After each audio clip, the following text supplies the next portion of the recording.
back to the Unfleshed podcast. This is episode 14, and we're bringing in Michael Freeman. How's it going? It's going pretty good. So right out the gate, you're kind of I guess part of a little bit of everything. You do books, screenwriting, and the whole video directing. Yeah. So kind of in everything. what do you? I guess which one of those do you like most so far? Filming is probably the best part. Is take longer to go through and do the edits? I can do, if I did like the shorts that I've done, they take a whole day to edit. Yeah. A full film, feature-length film would probably take a week. That's not too bad. I mean, you're talking about like a full film, like an hour and a half, 2 hours? Yeah. Yeah. Yeah, editing would take probably a full week by myself. Yeah. Well, as far as screenwriting and writing your books, how did that kind of come about? Actually it came from my mother. I started writing in school, and she used to always ask me why I never wrote about fluffy bunnies, and I said because they go hopping through the forest and I'd rip their heads off with something. Oh, yeah. First book I ever had published out, I was in about the 6th or so grade, and I couldn't even tell you what the hell it was called. I know it was about a field trip, and I know it had something to do with a rocket ship, and that was about it. But that was the first book I ever had published out. Period. That was done up through the school I was with. So how long have you been writing? Well, I'm 43, and I started probably when I was 12. Looking at 31 years. Is that about right? Yeah. Pretty good while. Have you been publishing for all those years, or is that something kind of recent? I didn't start publishing until 2009. Most of the stuff I wrote for was like magazines, webisodes, things like that. Has that been kind of a pretty good experience, or? Publishing for magazines? I mean, publishing like your books and stuff. Oh, publishing the books, yes. Publishing for magazines, no. Publishing for somebody else sucks. Oh, yeah. So I take it you go through CreateSpace, or? I use CreateSpace and Lulu. Lulu? Yeah. And I've tried Lulu. I guess to me it's not nearly as friendly as going through CreateSpace. From my understanding, I mean, even like the cover submissions to have it done up through there is way more specific than going through CreateSpace. They are. They're better to do ebooks through. They're not. I want to say that they're a little more than CreateSpace to do like a paperback, but to do ebooks, they're probably the best way to go. Yeah. Well, and Lulu actually has the options to where you can do hardbacks as well. Yes. But from my understanding, they're pretty pricey going that way too. Yeah, they get pretty high there. Yeah. I know. S.K. Ballinger, he had I think it was his autobiography he had put up, and for some reason or another, they listed out his autobiography for $152, I think, and he kept going through and it only showed for like 20 something bucks on Lulu, and anyways they would never fix it, so he finally took it down, and he just did it as a paperback, and anyways, yeah, Amazon would never pull it down. They said that that was up to Lulu, and he's like, well, I mean, the book don't even exist there anymore. Well, I do all the books, the paperbacks and stuff that I do. I go through CreateSpace, but for ebooks, I'll go through Lulu because CreateSpace, their rules are crazy with their ebooks.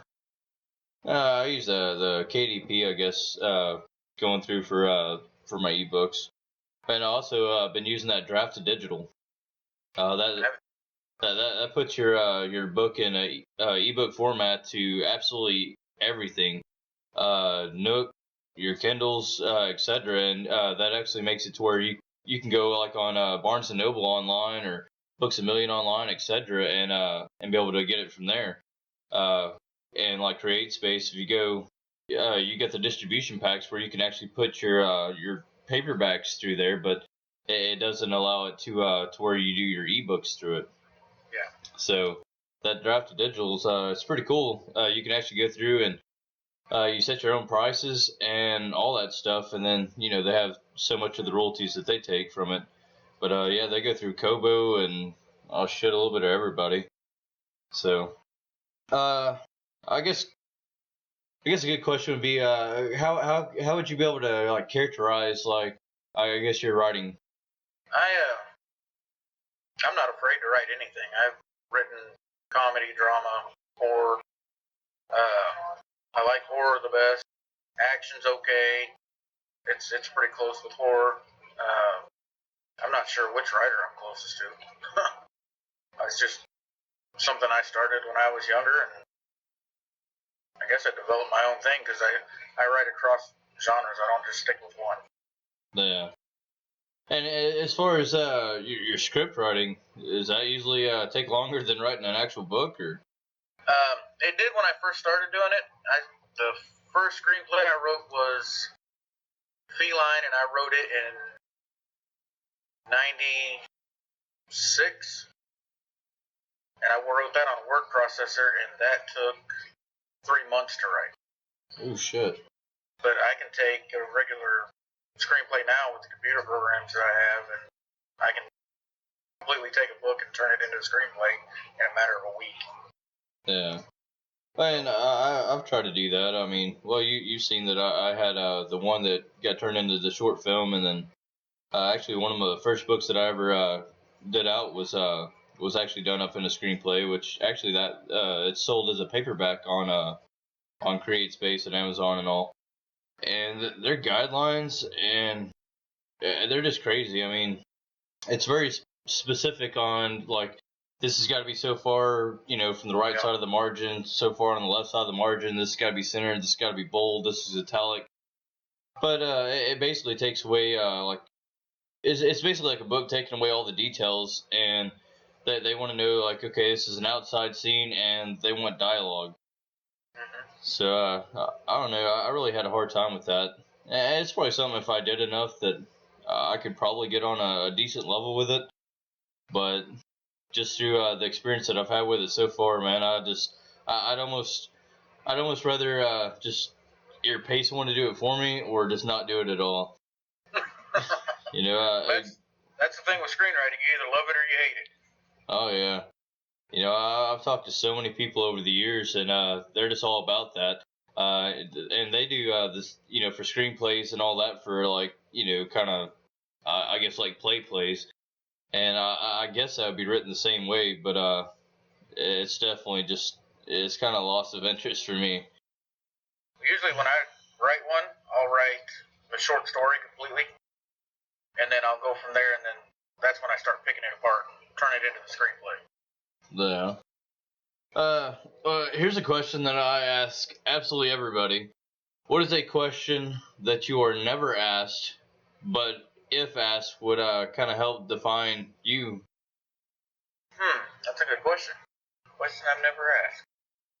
I don't know. That's a good question. I've been asked a lot of questions, and that's most people ask me how much money it is to write screenplays, and I always give them the same answer: is it's not about the money; it's about the creativity. Yeah. It's about art for me. It's about the fans for me. It's not something I would write and say, "Hey, I want $1 million for the screenplay," because I mean, there's companies out there that'll pay that. But if I can write an independent and film it and go to a theater and watch fans' reactions, sit in the back of the theater and watch them and see the reactions, that's all I need is, hey, somebody else liked this idea I came up with. That's fair enough. Well, you're talking about your fans, so here's my next question. It's kind of two questions in one. Okay. What is the best thing that you love about your fans? And what's the one thing you hate about your fans? Well, that is a tough question. The one thing I love about them is the ones that I have that follow me have followed me from the beginning and they're loyal. But I've noticed lately that new fans the thing that I hate is constantly asking, "Hey, can I have this for free? Can I have this for free? Can you send me this for free? Can you write me this for free? Can you do this?" Yeah. Yeah. Oh, well, SK Ballinger came down and visited, and just in that little 5 day time span that he was here, we spent almost $400 just in shipping and handling, sending books out for people. And people don't understand. I mean, there's a lot of time that goes into shit. And As independents, we don't have people behind us with all that money to, hey, we can give you promotional stuff. They don't seem to understand that. And I've never been one of those that steered away, I guess, from doing giveaways and all. But there's a time and a place for everything. And just randomly hitting me up on my Facebook or whatever, and saying, hey, I remember you from back when. Hey, I want some of your work. Oh, awesome! Go fucking on Amazon and go buy some. And that's definitely my outlook on it. And I've probably steered away several potential fans, and I've probably pissed off several people. But that's just part of it. I mean, it's not, if I want your job, I don't give a shit if you're flipping, fucking burgers and shit. I'm not gonna go in there and ask for a free burger. I mean, that's just it's just one of those things. If you give me a discount or something because you knew who I was and you own the store or something, cool. I'll probably just leave a bigger tip or something. But a lot of people don't see that, and I don't think a lot of people even try to see that. No, they don't. But as far as research on your work, you do a lot of research. I usually do all of it. I tried. Let's see. The first family Strigoi took me 5 years of research before I wrote that book. Woo. And what do you kind of use, I guess, as a main for your research? I'll search on the internet, but with that particular book, I was in Florida, and I joined a group of people that said they were in the vampire religion, and I listened to them, and they would give me inside stuff on how their belief structure worked. And then I went to New York and talked to a doctor there that runs the Dracula Society, and she gave me a lot of good information. And then I've just slowly gathered all the information and finally put it all together into one little book. Cool. What's some of your favorite authors that you would feel like was kind of influenced some of your work? Well, Stephen King, of course. Mine are mostly directors. Stephen King's probably the best writer. But as for directors, it'd have to be Wes Craven, Tom Savini, Clive Barker's done some real good stuff. And just people like that. It's more inspiring for me than it is for authors.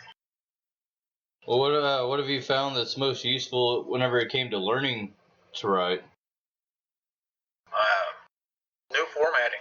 When it changes, finding something on new formatting is the best thing I've found. You can get good advice from other writers, but if you don't have the formatting right, I've noticed that when you try to submit something and you get it back for review, it's a mess.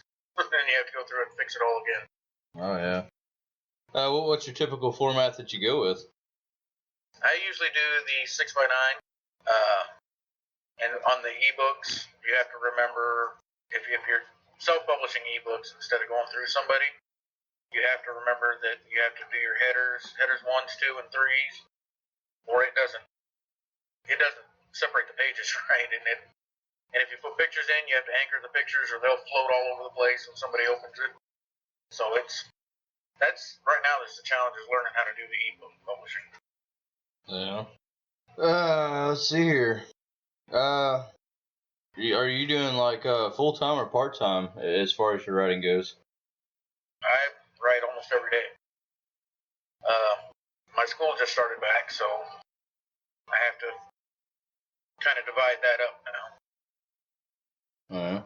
Is there any jobs that you've held that's, I guess, kind of inspired any of your books?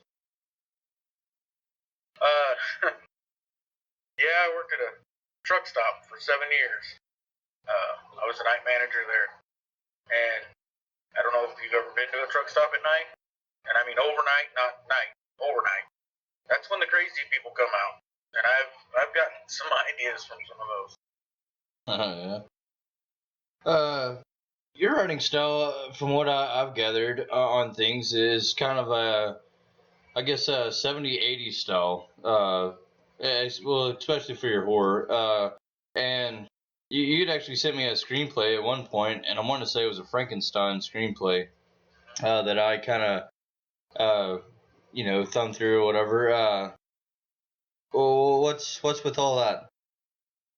I think the 80s horror and some of the early 90s was a better scare horror than what it is now on movies. They now they want to do everything's possessed.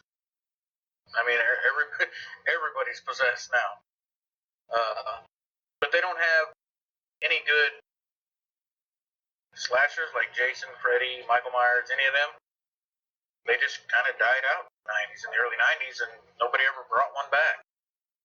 No. I mean, they're trying to remake them and rehash them, and they're just butchering them.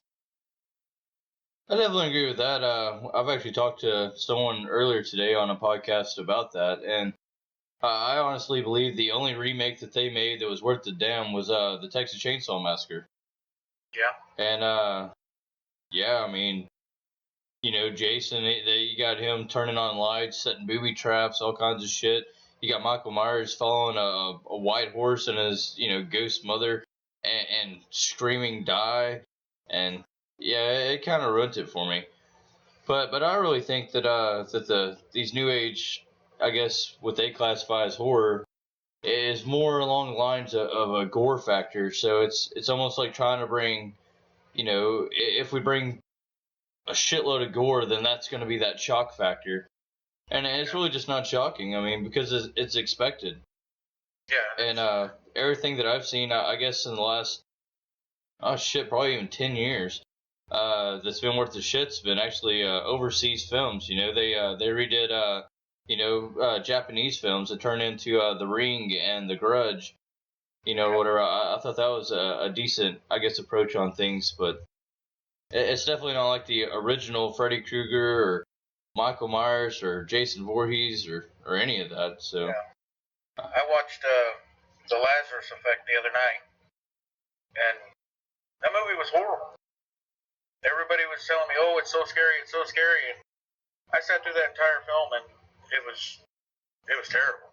Well, they said the same thing about that It Follows, and I haven't watched that one yet. I wouldn't advise it at all. I feel like I really wasted about an hour and a half, 2 hours of my life that I'll never get back.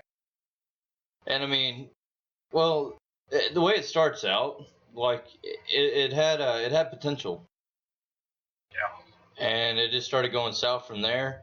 And the way that they build up the movie, like you're expecting something badass to happen, and it just ends, and you're just like, okay. That's kind of how that Lazarus Effect was. I saw the previews for it. I heard people talking about it. I thought, yeah, all right, I need to see this. And you'd think it's great. It has a great idea. I mean, it's got a great storyline to it. It's got horrible acting. Yeah, their cues are terrible on the scares, and but it seemed boring to me. Yeah, I don't know. That's pretty much how any horror movie I've watched in quite a while has been. But it comes back to the whole new age things. Like my kids, they see like the new Friday 13th, and it probably scare the shit out of them. I'm just looking at it like, what? That's not right. But I don't know. And honestly, and it was a very, I would imagine, cheap budget film. That was the Strangers. That one did more for me than all this other shit that I've been watching lately. And it was basically the shock factor of being the premise behind it could happen. It's like why are you doing this to me? Well, because you're home. Yeah. So I did find that one somewhat interesting, but it's not one of those movies that I'd be able to go back and pretty much watch over and over again or anything. It's like one time done. So what process do you use to publish out your book? I mean, you said it's used a 6x9 format and all that, but do you have like an editor? You have to go through like edits from somebody, or? My wife usually edits. That's always a handy thing to have, because I have my wife edit as well. And then actually here lately I've been getting beta readers to go through it to do the suggested changes or whatever. Yeah. And yeah, I'd have to say that things have been going a lot better now doing it that way. So would you say Amazon is a friendly company? I guess is how you put it. I think they're friendly. I've gone through Amazon Studios with a couple of things. I've used CreateSpace to sold books through Amazon. Anytime I've ever had a problem and called them, they've fixed it right away. So, I mean, it's not been, oh, well, we'll get somebody to get back to you. They fix it while I'm on the phone. Yeah. And I've had the same experience, and actually a lot of times I don't even have to call them. You can do where it's like the online chat with them, I guess. So that's usually a pretty simplified tool, I guess. So as far as the Amazon Studios, is any of that really worked out for you? No, it's it's back and forth. They'll like something, they'll ask you to rewrite it, you'll rewrite it. I've been kind of goofing around with them since 2011. I had a screenplay on there. They asked me to pull it down and rewrite it. This is what they wanted done. I rewrote it, put it back up, and then they let other screenwriters look at it. They can download it. They can add different parts to it, put it back up, you look at it. If they're interested in it, they'll option to put it on Amazon Prime. It's just the style that they're looking for is not really what I write. No. I don't know if that makes any sense. They want campy comedies, and they're looking for more series. Their direction is going towards children's shows now. They're not really looking for anything big budget. They're wanting to stay 5 to 10 million on production cost, and most of the stuff I write is beyond that. No. And yeah, I actually, well, not through Amazon Studios, but I had Lionsgate looking at one of mine at one point, and yeah, I mean, some of this takes place in Switzerland, and some of this takes place, hey, I would imagine the budget would probably be about as much as they spent on the Hobbit film. Yeah. So I mean, yeah, it wouldn't have came out cheap. My fish is swimming upside down for some reason. Sorry. Is there any other avenues that you use as far as trying to get your books or screenplays to film? I am talking to a manager right now. We had a meeting today, and he is in Hollywood. He's actually on Brea, I think is his address, somewhere in there. And he's got some good ideas on where to take some of the screenplays I have too. And he thinks he can get one or two of them sold. So Sweet. And it's stuff that I can't film because I don't have financial backing to film those. Yeah. And yeah, that's definitely a big part of things. Yeah, even something that a lot of people think simple can cost thousands of dollars before. Yeah. I mean, hell, you can get that tied up in wardrobe. Yeah. So I mean, yeah, that goes a long ways. Let's see here. What do you feel about ebooks versus print books? I mean, which one do you, I guess, prefer, and which one do you think have better sales? I like print books better than ebooks. But right now, ebooks are crazy. They're selling like crazy.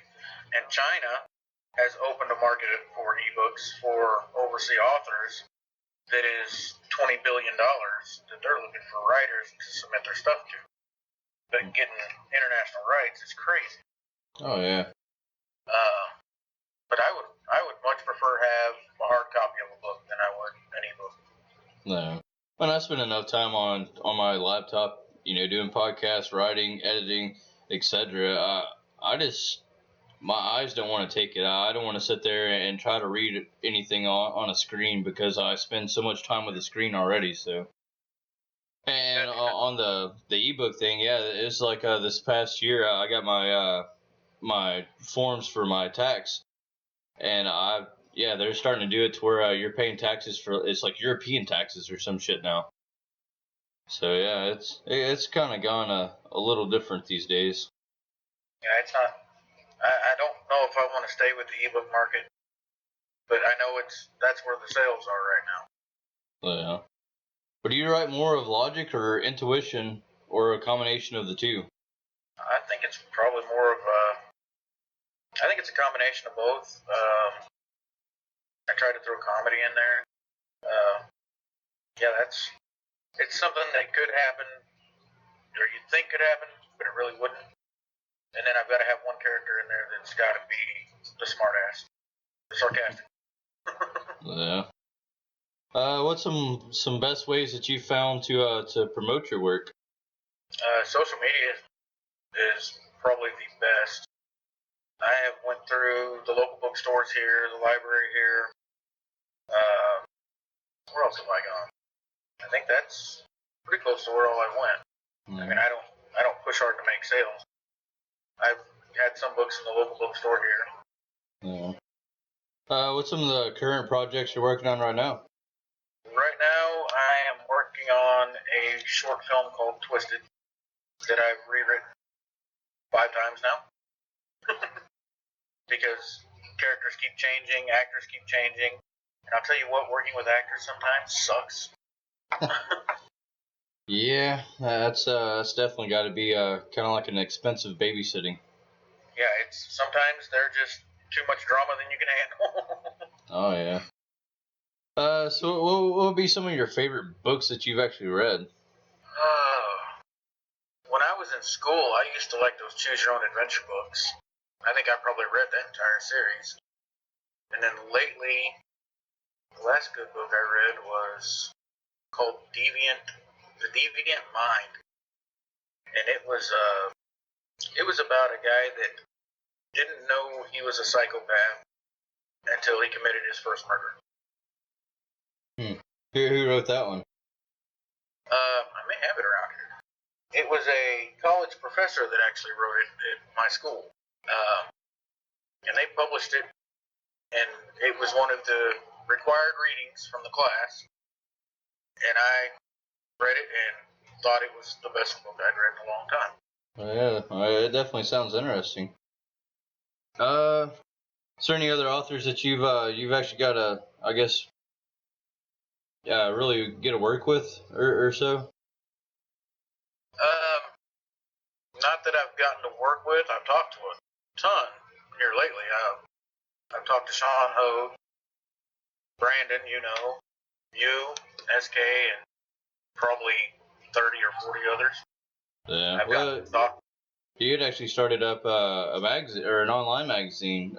Actually, no, you're doing it actually out in actual magazine form, aren't you? Yeah, it's gonna be. It's in print and it's in ebook and it's available in Spanish and Chinese as well. I don't know if I don't know if I'd be able to read that portion of it, but so between your school time and now, I mean, what would you define? I guess the person you've become. Like, what were you like in school? I was an asshole in school. To be honest, I was B average, C average. I only had probably 8 or 10 friends that I ever hung around with, and we were all assholes. Mm-hmm. So basically, out of the years, you've grown out of being an asshole, of course, because I can personally say that I've sat there and watched you help out many of people. Yeah, I've changed a lot. And as a matter of fact, you want to say you got you're a preacher now. Yes. So how's that dramatic change? I try to watch my mouth a little more, but it doesn't always help. I've got 3 weddings scheduled, I think. 3 now. Okay. That people are wanting. We're working at opening a multi-faith church, which is kind of weird, and there's only one other one in the United States. But in Europe, they're all over the place, and they're very successful. And it breaks the barrier between religions, so people aren't at each other. They learn about everybody else's religion. No. It's not, hey, mine's better than yours. It turns into that big ugly fight. Oh yeah. Well, what are some of your ambitions behind I guess for your writing career period? I'd like to continue writing, and I'd like to get Next Evolution Films to where I can take in other writers and get their stuff put on film, on DVD.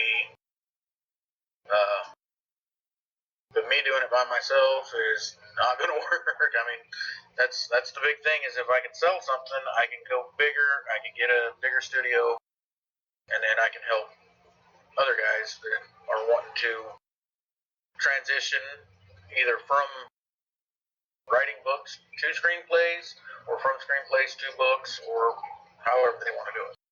And by doing that, doing the transition between a book to video, what's the most important, I guess, aspect that you would look at on taking somebody's work and turning that to film? You have to keep the characters believable, and you have to keep the storyline intact. No matter what, those 2 things have to stay, or you lose everything. If you have really crappy actors that can't play out the scene the way it's written, like if it's written in the book, and they've read the book, because that's the actors that I use, they have to read a book before they can read the screenplay, so they know exactly what I'm looking for. If they don't play that scene out right, it'll tank. It'll be horrible.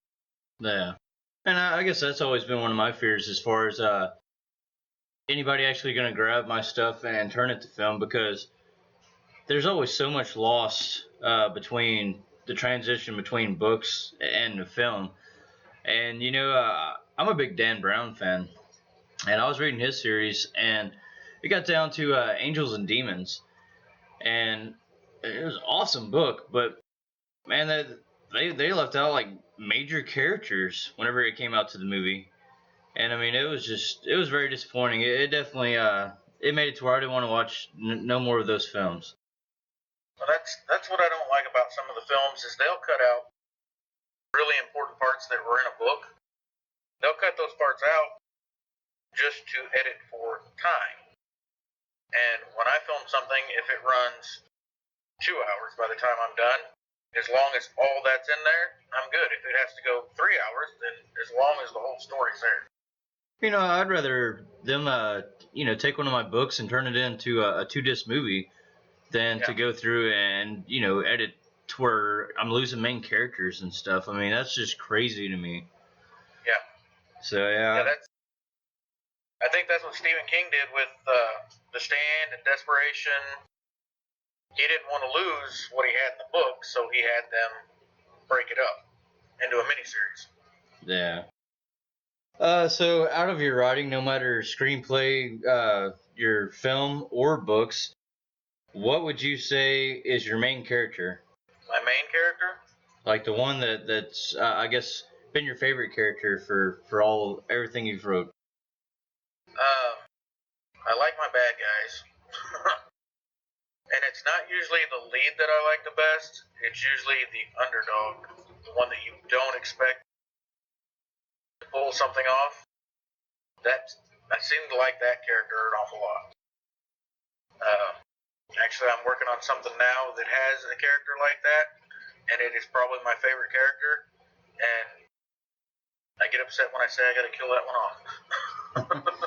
Well, any insight on kind of, I guess, how you would create characters like that? I watch people. I watch people all the time. And if I see somebody that has a certain characteristic, a certain walk, a certain way they talk, that's where I get my ideas for characters. Yeah. And I just develop them from there. Well, when did you decide to actually pick up for being an author? Like, you decided that's what you're gonna do. When did I decide that? Yeah. I think I first started looking in 2002. I started submitting letters to publishing houses. And it was always a rejection after rejection after rejection because I didn't know how to submit to them. You know, you got a query and all that stuff. I would just submit a letter and say, hey, this is what I have. Do you want to look at it? Rejection. And I went on and did that until 2011, August 2011. And that's when I found, no, it was 2009, I found Amazon had Create Space. And that's when I started looking into that more. And then it took me 2 years after that before I actually submitted something to them. Yeah. And I'd have to say you're kind of lucky on that aspect that you actually did find Create Space as fast as you did. First thing I ever found was blurb.com, and I published out through them, and they were trying to sell my book for $70. So yeah, it was a nightmare. So where all can your books be bought? I think they are on. You can search them on Google. They can be bought on Amazon, Lulu, Barnes and Noble, and I think that might be it right now. Well, out of all the books that you have out, what would you suggest if somebody wanted to look into you? What would be the first one to probably start out with? The first serious book I wrote was The First Family Strigoi. That was the one I did the most research in. The first book that I published was Thin Line, and that was an action book, and it was a test book that I wrote for another publisher that decided they didn't like my writing style as well as they thought they did because I used too much street slang in it. Yeah. But I think it's 90 pages for Thin Line, and then The First Family Strigoi is like 200 pages. What's the longest book you have out right now? Read that one. The First Family Strigoi is 200 pages. Yeah. I try to keep my books short, on the shorter end of everything, so everybody, if somebody wanted to take a lunch break and read a book, they could be halfway through it, or they could read it through the week on their lunch hour. I try to steer away from books that are too long, because most of mine I'll adapt anyway to a screenplay, and if I get too much in them, then I've got a monster screenplay I have to write. Yeah. Every book that I have is a screenplay. Oh yeah, well, the longest one I've got out is almost 800 pages, so that would probably be like a nightmare for you. Yeah, that would be horrible. And what genre is that book? Which one? Thin Line? Your 200 page. Oh, somebody classified it as a biographical horror. It's the first time I've ever heard that one, but I classify it as a horror, but they told me biographical because it has a lot of facts in it. Yeah. Well, yeah, I guess I could see that. So basically, do you write off a plot, or do you write off of outline, or you just write off intuition? I just write off the top of my head mostly. Awesome. I've tried that. I just always have to go back on it, and even writing outlines, like I still, it never ends the way that I actually did out on my outline. But it kind of gives me a guide, I guess, to go where I'm going. There are times that I'll take and write a couple of paragraphs of an idea that I have if I want to get back to it later, and then I can expand on it. Yeah. How long on average does it take you to write a full-fledged book there? Thin Line was 3 months, And then the other one was 5 years, but that was mostly all research. It actually took me writing time to write that one about 4 months after I got all the information put together. So it averages about 3 to 4 months. And in your books, or someone that comes in and reads your books, what's one thing I guess you'd want people to like take away from your writing? That's a good question. I don't know. How much they'd like to see it made into a movie? Oh yeah. Well, we're about out of time on the podcast. Can you tell everybody where they can find you? Yeah, I'm at Next Evolution Films. Hold on, I gotta think of all because there's nextevolutionfilms.wix.com/3311 Studios. I'm on Facebook, and I think I'm on LinkedIn, but I can't remember my thing for there. And I'm on Twitter at any_film.